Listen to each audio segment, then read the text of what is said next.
First, I'd like to say good morning, especially to all of you, which means that all of you have been mothers at some time or another, so this is your special day, no matter what you look like now. And for those of you that actually are mothers in this lifetime, double welcome to you. But of course, according to the Buddhist teachings, all beings have been our kind mothers at one time or another, and that's how long samsara has been existing. The Lamas always say that at one time or another, every being we see, no matter how small or seemingly insignificant, has been our own kind mother at one time and has provided us a doorway into life. And so we are told that that is one of the most meaningful reasons for us to practice bodhicitta, to practice for the sake of all sentient beings, and to dedicate our practice to them, as well as being kind on a day-to-day basis to one another, because that matters. I know in traditional teaching, there's His Holiness, the Dalai Lama, at this time, in this lifetime, he teaches a great deal about having a good heart and having a good sense of connection and a respect for all life, and for understanding that having a good heart is the most important spiritual practice that one can have. Even though we are also taught that in order to really give benefit to sentient beings, we should practice constantly and dedicate the merit to them. And a lot of times we think that is contradictory information. And because we are contradictory people and we live in dualism, that's simply how we see it.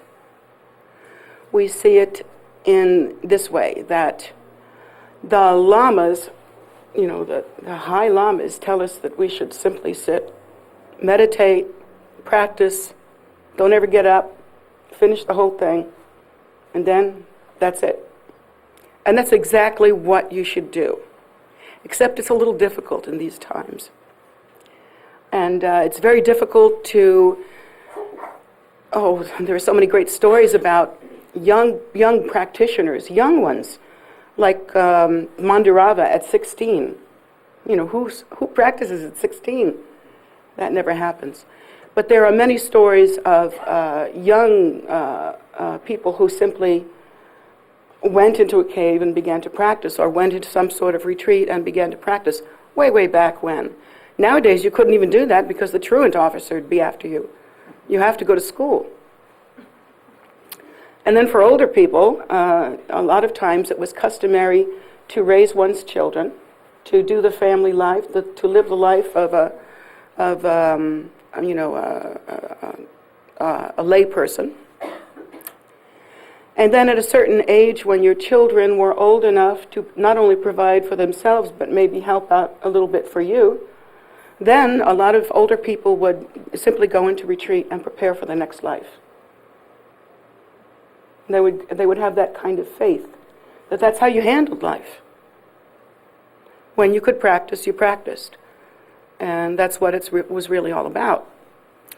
But of course, nowadays we have this difficulty, and it's called our modern life. And again, it all depends how you look at it. Because in one way, we're not in a hell realm, so there is the opportunity to practice. I mean, here's the book, here's the place, there's your head. What's the problem? So we can practice.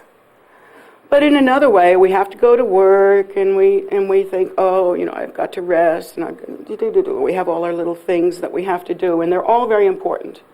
Many of them, the things that we have to do, are about surviving, just making ends meet, and so forth. And so we're thinking at this time, the best thing to do is to get the highest possible teaching and just practice that. Except that it doesn't really work that way.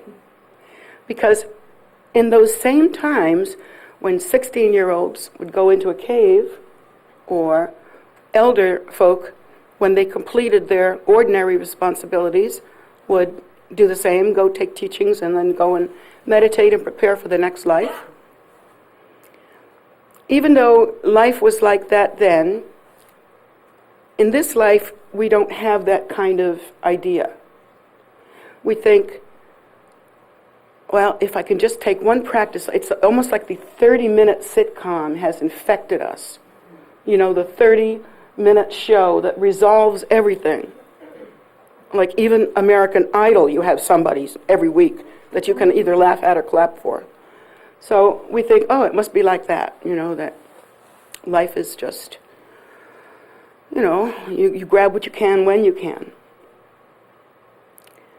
But I think we had a better understanding of Dharma in the past. And that was, we understood that Dharma is like a great ship crossing an ocean that is sometimes calm, because oceans can be calm, is sometimes raging, because oceans can be raging, and is sometimes, well, mostly, kind of in the middle. And that's the condition of our lives. Sometimes life is sweet, sometimes life is a nightmare, and mostly it's in the middle. And so our understanding has to be that we are crossing an ocean that is unpredictable, and that is cyclic existence, phenomena. In crossing this ocean, even if you have the best ocean liner, and for my money, the Paiute lineage would be considered the best ocean liner. But you could say that any form of properly conducted and properly transmitted, properly practiced Dharma is the ocean liner. No matter how big that ocean liner is, it can go down. Think Titanic. We know how possible it is for unforeseen circumstances to simply drive us crazy, you know, or drive us into a life situation that's disturbing or troubling or makes life difficult for us. Many of us have had that. As you get older, you can't miss it. I know Annie's had her hand, and God, you've been through everything. So we know how that goes. The one thing that you rely on completely and totally when you are crossing the ocean of samsara is the captain. The captain is the Lama. And the reason why you rely on the captain, because the captain has certain skills and experience that can only be gotten by having crossed that ocean many, many times. So many times. So that there's experience, there's skill, there's method. And of course the method is the Dharma practice that we do. So we should think of it that way.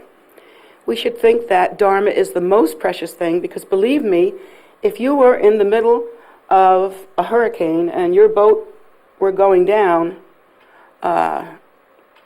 you'd realize how precious that was. And if the only person you had to listen to in a travesty like that was your teacher telling you, get on that rubber boat, you know, put on the life jacket. You know, if that's the person, you'd be listening like this, so focused, you know, like a horse with blinders on, so focused. But unfortunately, our lives are so, well, I have to say delusional in so many ways, so narcotic in their quality, that they leave us drunk and it leaves us drunk and disoriented, and we forget. We don't know, are we on a boat? Is that the ocean? Is the captain? We're up there? Really? We sort of get confused. And it's kind of normal in samsara because we have not entered the door of liberation. Our minds have not given rise yet to the great unequaled and imperturbable bodhicitta. And we look at samsara as being out there other than in an illusory state. We see a separation between self and other. And so seeing all of that, it's like we're on a ship, yeah, but we're like drunk in a cartoon show at the same time. You know? Not really having strong orientation. So, in one way we're doing really well. We are crossing the ocean of samsara on a great ship, the great ship, best ship. And we are under the tutelage of a good captain who has crossed the ocean many, many times. And so we can relax in that. And, well, to stretch the analogy just a little bit, that great captain has maybe taught us how to swim, taught us how to practice. So we're thinking, dude, we're set. Back to the, what is that ship that went down? Titanic, yeah. Well, back to the Titanic. Dude, that ship was set too. Except that it wasn't. And that's how samsara goes. So it seems that in our disorientation, we tend to fixate on something, like we say, I'll do this one practice. I'll do Togyo. Or I'll do Kala Chakra. Or I'll do something that makes me feel really good. But we think, I don't want to spend too much time on the lesser practices that don't get the big build-up that the lamas give when they're giving you a really super duper big practice. You know. You don't want to pay any attention to that.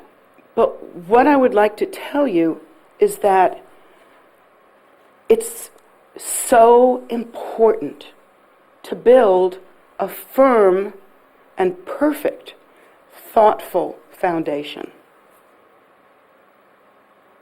Most importantly, it's needed to practice, to accumulate mantra, to actually accomplish a deity. That means how many hundreds of thousands of repetitions of that practice, or to accomplish the three roots. And in accomplishing the three roots, it's like hundreds of thousands of each mantra, and then at the same time you also have to, whether it's clear to you or not, you are generating the deity. And therefore you are giving rise to the qualities of the deity. A few moments spent in clear generation of the deity, with view and Vajra confidence, Vajra pride, you know. A few minutes spent in that kind of practice outweighs years and years and years, I don't even know how to say how much time, of the blah, blah, blah, blah, blah that you have in your head right now. You know? The constant mental vomiting we do. Monkey in the cage, you know, all that business. It all counts, you know, it all counts. If while your mind is in a very loose, untrained state, it's filled with judgment and slothfulness, laziness, and lack of kindness, and lack of regard for others, or lack of regard for life. Well, that affects you. Did you know that? It forms you. It makes you. And it's not a secret, because no matter how nice you act, people know. They know. They know what's really under there. So, if we take the opportunity that we're given to generate the deity in a clear and thoughtful way, and to really contemplate on the qualities and the activities of that deity, well, then we really accomplish something. For one thing, we can begin to accomplish the qualities that that deity represents. Like, say, if you're doing some practice concerning white Tara, well, who wouldn't want to accomplish white Tara's qualities? I mean, she's the ultimate long life goddess. She is the mother of all the Buddhas, considered the mother of all the Buddhas. And so her qualities must be peerless. Or if one wishes to practice Guru Rinpoche, I mean, who wouldn't want to accomplish Guru Rinpoche? Who wouldn't want to bring that to the world? And to give rise to the qualities that Guru Rinpoche has. The Vajra pride, the certainty, the purity, the kindness, the dignity and the regard, and the certainty that he was going to live not only this, but every life, every single appearance would be for the sake of sentient beings. Well, who wouldn't want to accomplish that? But in order to do so, we have to take note of how it's done. It is absolutely important to accomplish the highest practices of Dzogchen. It's exactly what the teachers have told you. It's peerless, supreme, matchless. But all this mantra, all this practicing the view, all this generating the deity, this is all part of the great Dzogchen lineage. It's not separate. You could read it in your Nundro book. The long Dzogchen lineage prayer is there. That's how we climb the ladder. And so the people who are really successful in their deepest practice are the ones who do as much preparation, meditation, contemplation, and really and truly honestly studying the Dharma. Really truly taking the time out of ordinariness to generate themselves as the deity. This is the way to accomplish what you must accomplish in order to get across this ocean.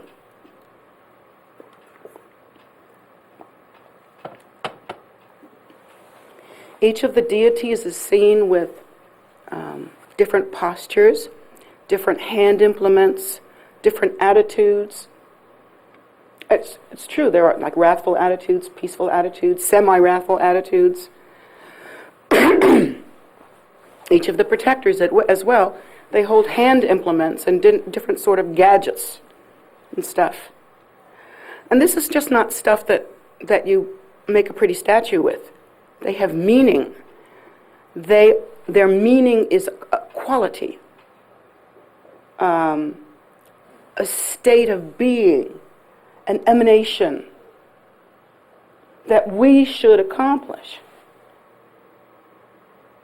For instance, if we don't generate ourselves strongly as the deity with Vajra confidence, knowing that we are not only at home with the deity that we're practicing, but we are also non-dual with the deity that we're practicing. We accumulate so much mantra that we are non-dual. In that way, when you appear in your life, when you have things occur to you that you habitually act in a certain way about or towards, you can begin to make the changes that you need to change.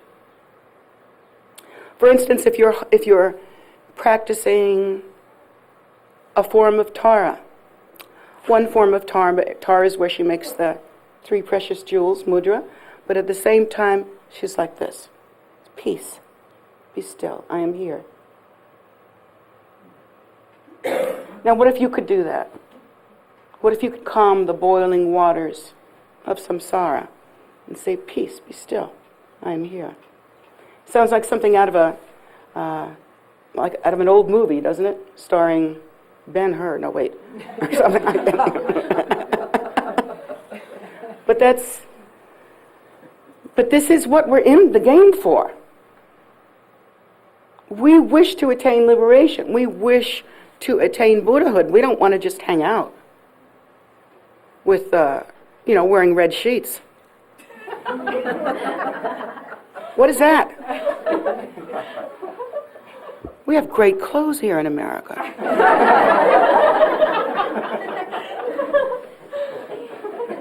So, I feel like in our lineage we have an amazing family connection here that's so beautiful and so wonderful, and I love that about our lineage, and I feel that way about the elders in this lineage. And I think about His Holiness as Big Daddy. He's Big Daddy Payul. And if he says, get to the top and practice the Trek Chod and the Togyo, I'm going there. But then there's me, and I'm the mommy. And I say that yes, you should do what Daddy says, absolutely.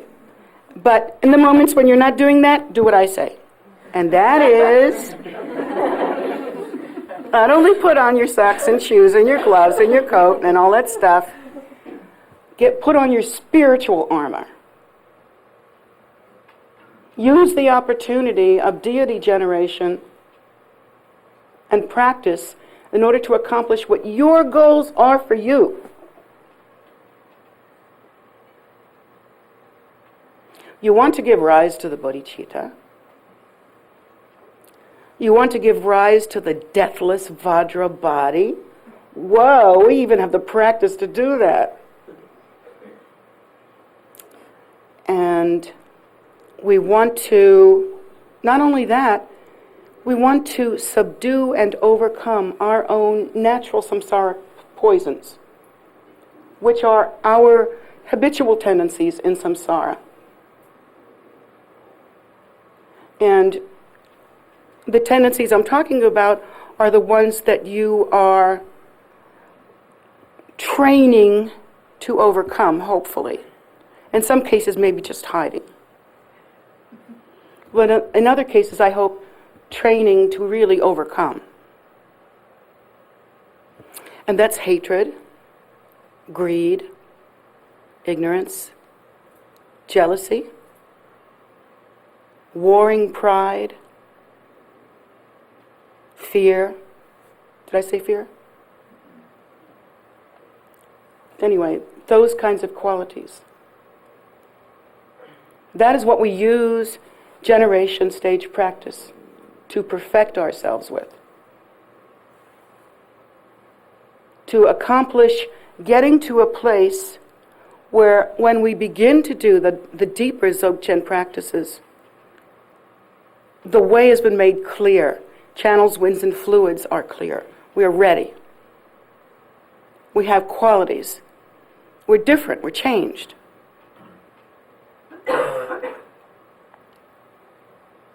We're ready to jump into the deep end because we know how to swim.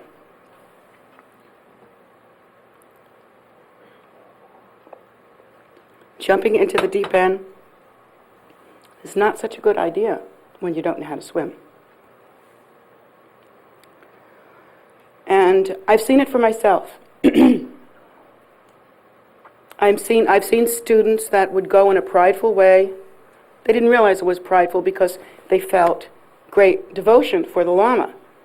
But there was a kind of inner pridefulness that said, I'm ready, I'm going to take the biggest teaching. I'm going to wallop the heck out of it. And I'm just going to sit in the lotus position and never come out. And of course that never happens. Why does that never happen? Because you take the big teachings and you sit, and then life changes.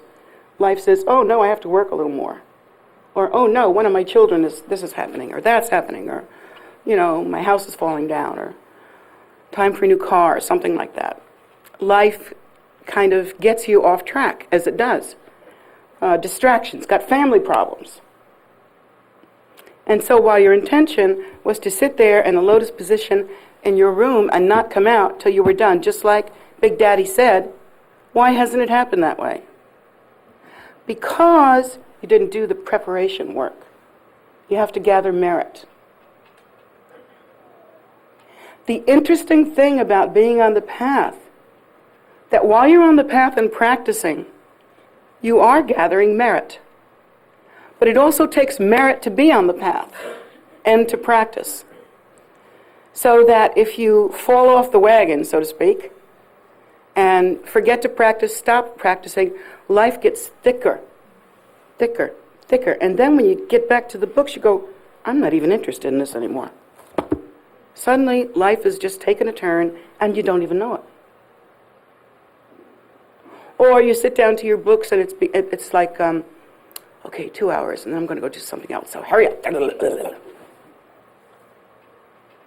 And so your practice becomes, I wouldn't say worthless, it's never worthless, but I would say kind of hopeless, and not very deep. It's not going to change, not going to put you where you want to be spiritually. So the thing to do is to gain not only Vajra confidence and to give rise to these good qualities, but to build a good, strong foundation of merit. It's so important to do it just the way they've always done it. For instance, I know some of my students, in fact, have gone on to the highest teachings, haven't even come close to finishing Nundro. Haven't even come close. And I'm sorry, because I don't think it's a bad thing. I don't think it's a dirty secret. I think it's an unfortunate loss of an opportunity. That as your spiritual mother, I must say to you, go back. Redo. Finish it. And if you're not satisfied with your progress, do another one. I don't know how many Nundros His Holiness has done, but what was it, Doji Rinpoche did like, 20 or something? Some crazy number. I don't think I know the number, but I may be misspeaking, but it was like... 23. Was it 23? Yeah, sounds right. And he was in pretty good shape when he started.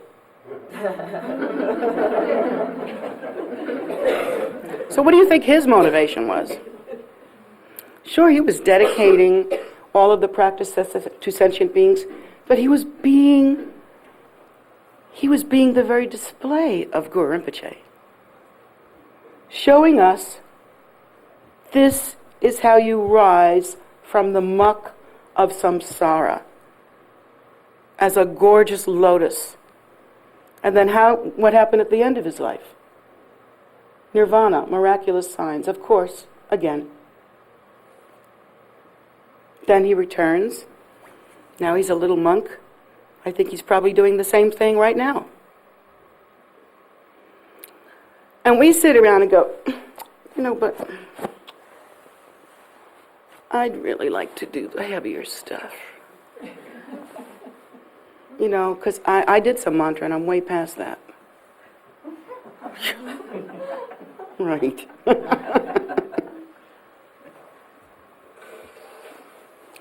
So I don't think that should happen to you. I don't think you should get that prideful and that stupid and that dishonest with yourself.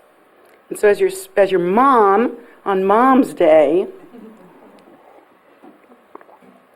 I want to tell you that you should put in the time. It is a worthy, and I do. I do. I practice every day. My stomach's grumbling. It's practicing too for some lunch. But I practice every day, and I do so because if I don't, I am different. And I see it. I see it. Focus changes. Something starts subtly. It starts in a subtle way. You're at a point where, okay, you're turning this way a little bit, you're not practicing, but you can get back there. You could still get back there. The book's right there. You're right here. What generally happens is, that analogy I've used before of oil on water and how you can just blow it with your breath, and it's like the very winds of karma blowing us around, blowing our mind streams in different directions. It's kind of like what happens when you don't practice. You don't realize it, but gently, gently, that particular stream starts to go in another direction, and you don't realize it. You don't realize it at all until you try to get back. And something pops up to keep you from your path. And then as you try to get back again, something else comes up to keep you from your path. And then as you try again, something else comes up, and something will continue to come up until you, with great strength and devotion and spiritual fervor, determination, and a willingness to benefit sentient beings, a thirst to do so, you have to swim back like crazy in order to get back. Many, many people I know have left the path thinking that they had things to take care of and they'd be back. I'm really into this, but right now I got to go do something else. Or they just think, well, this is another section of my life. Later on, I get back to the spiritual part. They never get back. Rinpoche used to say, in our delusion, we swim so far out, thinking, oh, this is fun, we're in the water, we're swimming. Swim so far out that you can't find your way back anymore. There's no more land.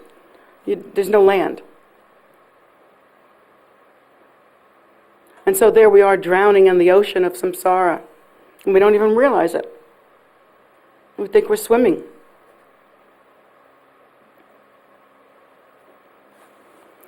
The opportunity to practice and the merit to do so are the two most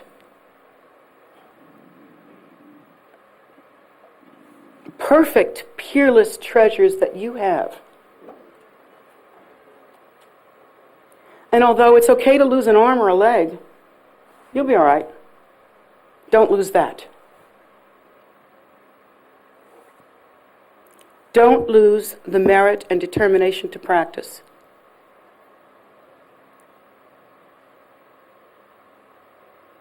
And I find that for myself, even at, whatever my stage is, if I have a good practice, it's a good long one, and I was really there with it. Not thinking, oh, I got to cut the dog's toenails or whatever. Not thinking like that, Quick, hurry up.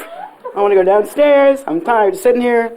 When I have that, when I have a good practice and I'm really there, it's just, the day is glory. It's glory, no matter what happens. To me, that's just been my experience. And the days when I'm just barely keeping samaya, it's different.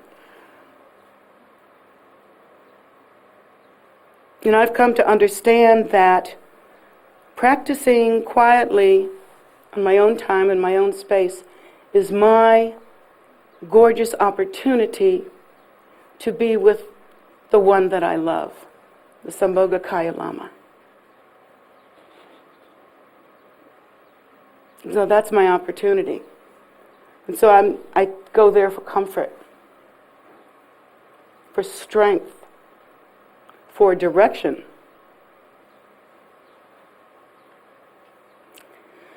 And I pray a lot.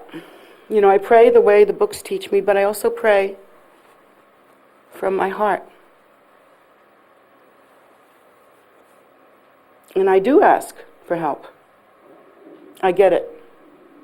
I ask for inspiration. I get it. I ask for strength to keep going. I get it. But I feel that constant building of a storehouse of merit is what makes this a precious human rebirth.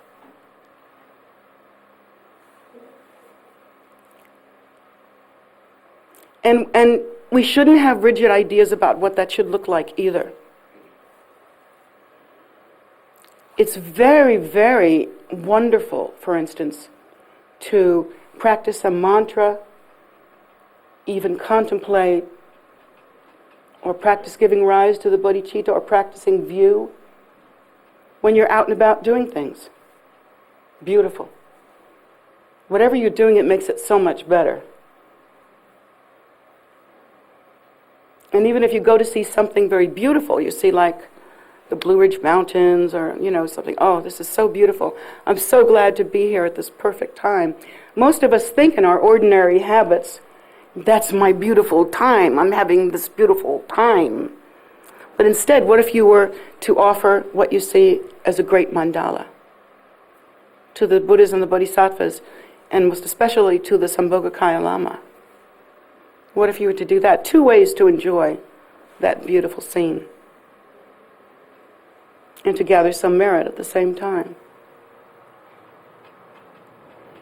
And so I think the trick here is, yes, accomplish the most profound practices. You betcha. Get on that the minute you can. But lay a good foundation and live a good life.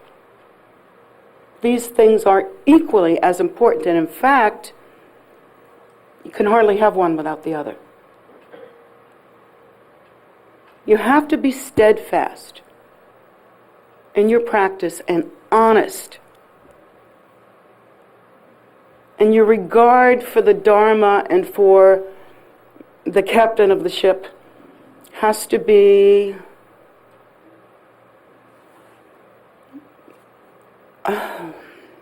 flawless. In other words, the minute you catch yourself having an ordinary thought, you go back and remember the analogy of the great ship in the ocean of suffering. And what happens when you're a smart guy and just swim away?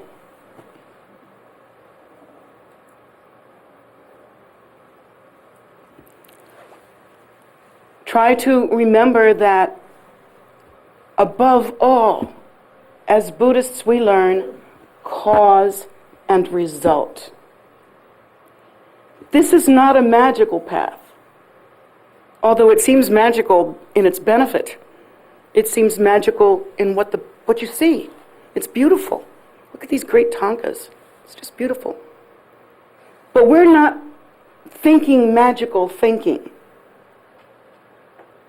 We're not saying, if I do this and this, then this will come from out there. We don't think like that. We think cause and result. If we practice in a certain way, then we gain the result of that practice. If we give rise to bodhicitta, then we experience love. If we wait for love to come from the outside, we will never experience the bodhicitta. We will experience waiting.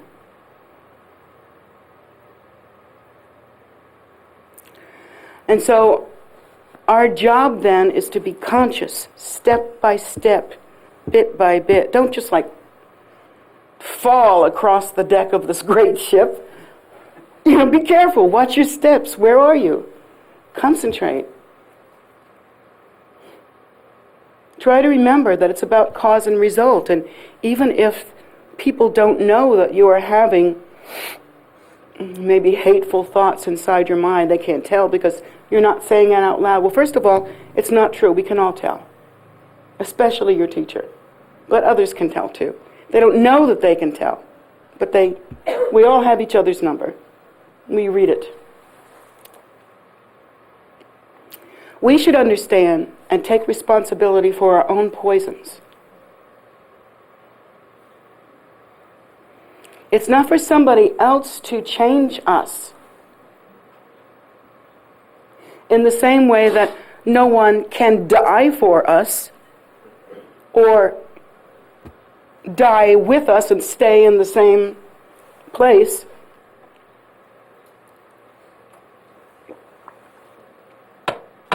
That is our responsibility. When we die, we will die with the habits that we have created, with the merit that we have stored, with the wisdom that we have gained, and if we have bothered to give rise to the bodhicitta in the space of bodhicitta.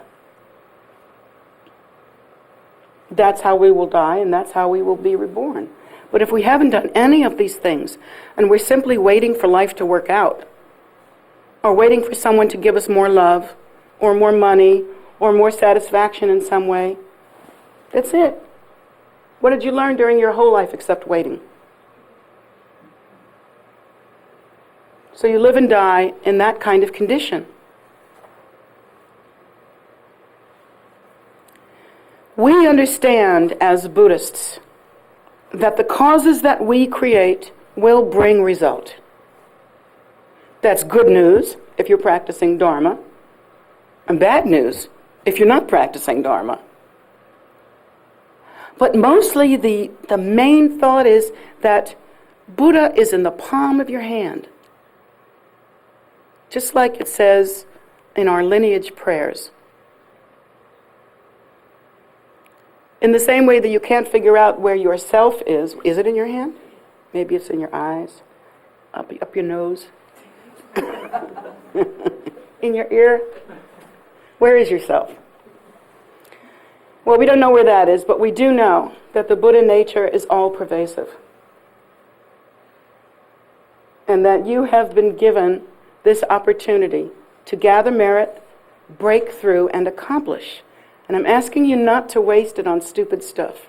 Prideful ideas that you can only practice at a certain level, and thinking, oh, I'll sit on my little cushion, but, the temple could rot around me. I'm not going to clean it, and people could starve and die right next to me. Animals could be beaten right next to me or be put to death right next to me. It's not a damn thing I'm going to do about it. That's not Buddhism. Buddhism talks about extraordinary effort and ordinary human kindness as well.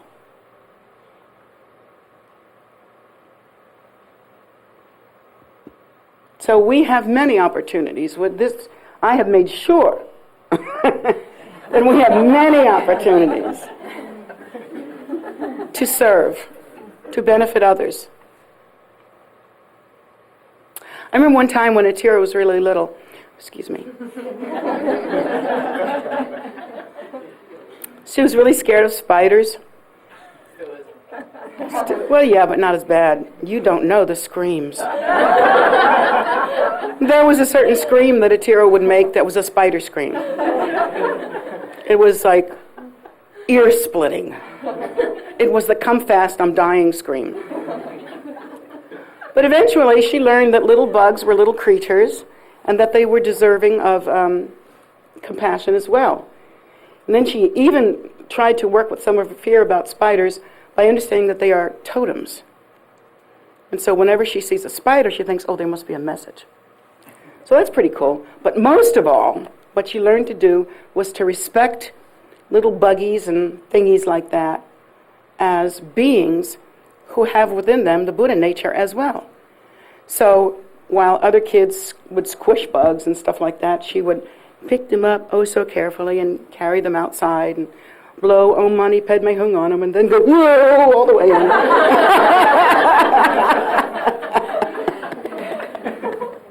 But she would take them outside and blow Om Mani Padme Hung and give them, some kind of blessing. And I remember thinking that. It's so amazing when we do this sort of practice. We think it's just a cute thing that you teach the kids, and it makes them have respect for life, and it's just nice that we do that. But I could see, lifetime after lifetime, in times of real trouble, real travail, that method will carry through. And just as she saved that sentient being and blessed it, the day will come when some being will come and pull her out of a hole. Save her. bless her.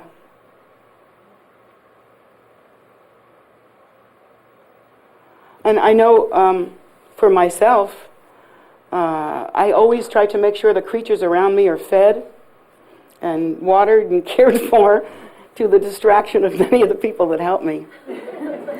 And, I really try to, be aware of my environment. I mean, like if a plant is dry in my house, it screams at me. I'm like, I can't even sit down until I water this plant.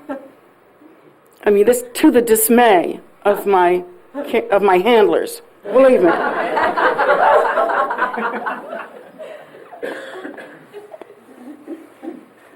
But that's it, in my life, there are many people that are kind to me and care for me, and I never have to go without, I'm always warm and comfortable, or cool and comfortable, and I don't really worry about, I don't worry about, like, retiring or old age. First of all, Lamas never do that. We just go into retreat and disappear, hopefully. But I don't believe in the concept of retirement, first of all, and I just don't understand that kind of thinking. And so in my life, I know that I will be cared for. I mean, I know it because I've created the causes. I don't know how it will come. I don't know whether some fabulous person is going to buy a life insurance policy for me or something, or what. But it'll be fine. And I'm not saying that in a stupid way. I'm not saying that like a bliss ninny that says, it's all good. Life is all good. I'm not saying that. I practice Dharma. I practice Dharma every day. I take care of beings every day. Always have. My predecessors have too. They were known for caring for birds and animals and stuff like that. So I'm not worried. I believe in that ship. I believe in that captain. I myself have taken the trip many times, and it doesn't trouble me. As long as I continue to increase the merit and to create good habits and to eliminate poisons and to benefit beings, I'm content. And that's the way to think about practicing Dharma. That's the way to think about it. It's not a burden. It's a blessing, an opportunity. I mean, it's cake. My goodness, it's cake compared to what samsara is without it.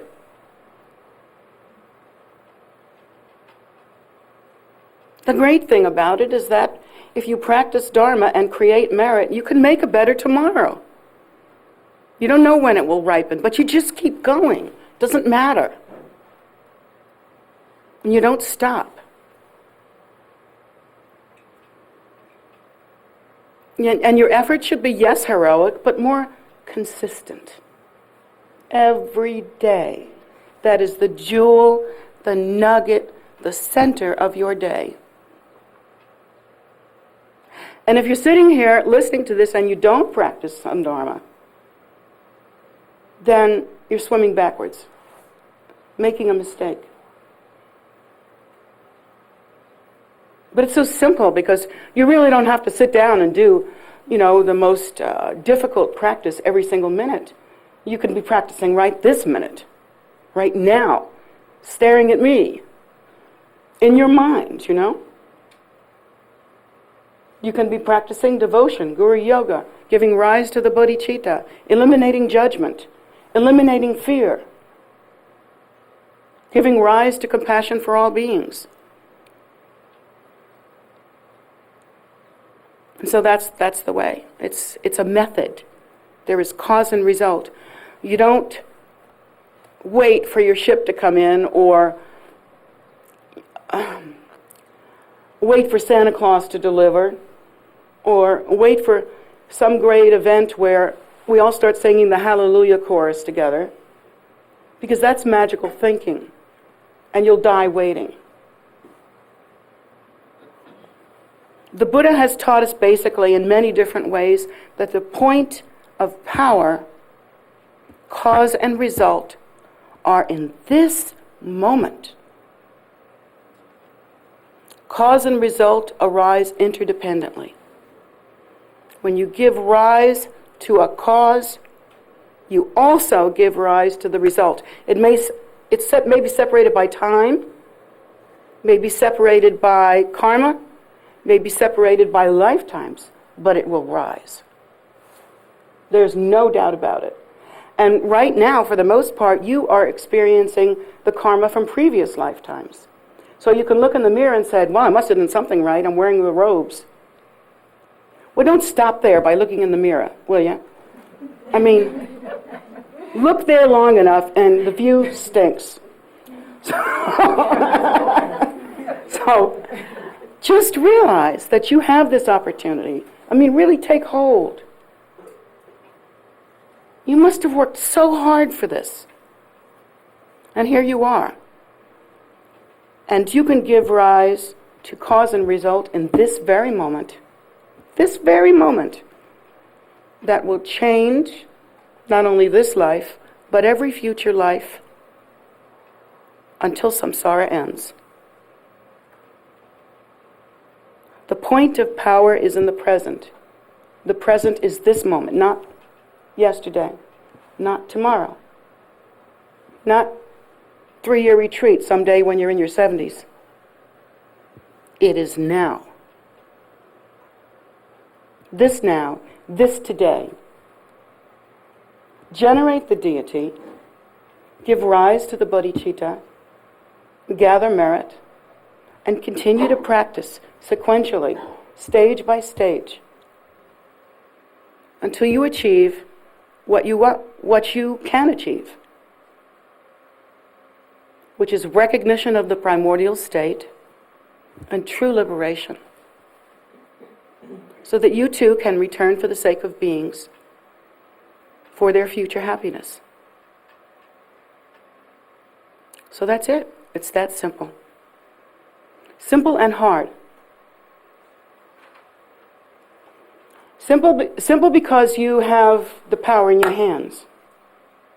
Hard because you just can't say, I wish, I hope, and hope you'll get it. It doesn't happen.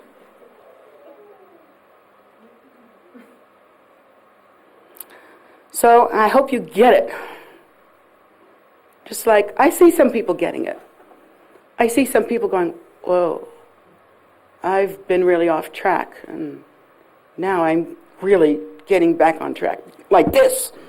I'm so worried about being off track again. And that's good. Even realizing you're off track is good. Realizing that you've come all this far and you know nothing is good. But on top of that, you should also recognize that this moment is the moment of power, of change, of recognition, of liberation, whatever you make it. No.